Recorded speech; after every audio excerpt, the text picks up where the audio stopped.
جناب deputy speaker صاحب، یہاں جو مدنی مسجد کی شہادت کا واقعہ پیش آیا ہے، اور میں شکر گزار ہوں وزیر مملکت برائے داخلہ کا کہ اس نے اس مسئلے کے حل کے لیے کوشش شروع کی. 2 میٹنگیں ہماری ہوئی، اور وہ پھر آج میں ان کو سن رہا تھا جو مدنی مسجد کی شہادت پہ وہ کچھ فرما رہے تھے. میں نے بھی مناسب سمجھا کہ میں اس حوالے سے تھوڑی سی وضاحت کروں.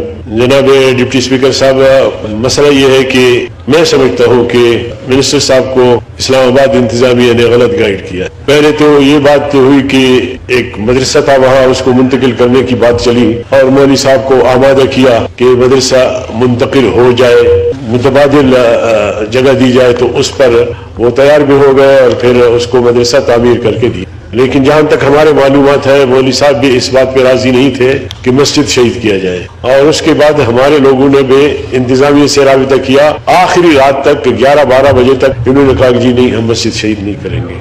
اب یہ موقف دے رہے ہیں کہ جی یہ مسجد جو ہے یہ اوقاف کی ہے. مسجد اوقاف کی ہو، کسی شخص کی نجی زمین پر ہو، مسجد ہے، اللہ کا گھر ہے. جب ایک دفعہ تعمیر ہو جاتی ہے تو پھر قیامت تک وہ مسجد رہتی ہے، اس کو شہید نہیں کیا جا سکتا.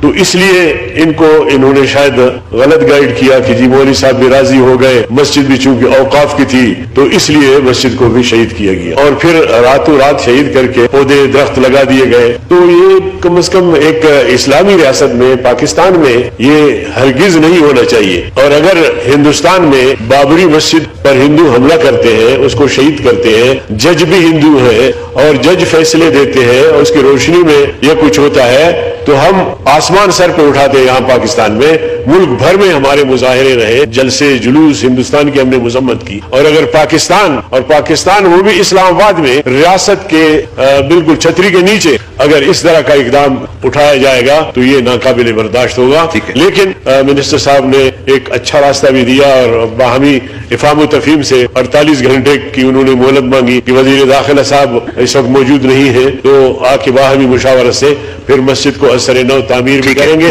تاکہ یہ مسئلہ حل ہو جائے. ان سے جواب اس لیے جی ان سے آپ سنیں. بالکل. تو میں چاہتا ہوں کہ اس وقت مسئلہ ان کے اور ہمارے ہاتھ میں، ہم اس مسئلے کو حل کر سکتے ہیں.